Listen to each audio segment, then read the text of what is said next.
A recent study found that children play outside in an unstructured way for about an average of 7 minutes a day. And when I say unstructured way, it basically means going outside and making stuff up just for fun.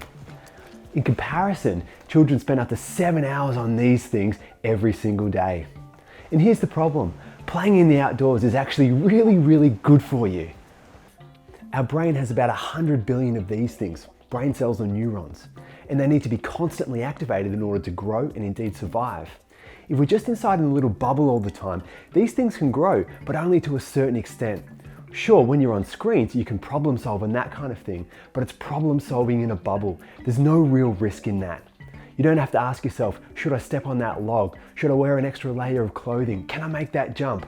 All these kind of questions you ask yourself when you're outdoors are the questions that actually create a lot of stress in our brain, or at least a little bit of stress to connect these brain cells. And if our brain doesn't have that stress in the first place, those brain cells cannot connect. And if you needed any more evidence, get this. Research out of Japan found that people who spent time walking in forests compared to walking in cities had a cortisol level, which is our stress hormone, 16% lower than those who were walking around the city. So when we're in nature, our brainwaves actually change and help us solve problems better. And what that means is that once we get out of nature and into our world in our classroom, our jobs, or wherever we might be, then we're much better able to problem solve there too.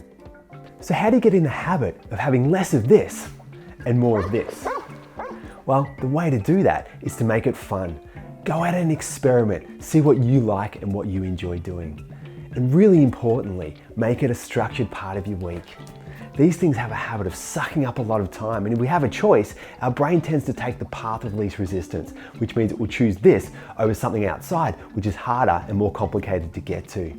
So make sure you make it a normal part of your routine. And most importantly, go out and have fun and experiment. Find what you like to do and find out what you like to do with the people that you care about in your life. I'm Dr. Dave, and I'll see you next time around.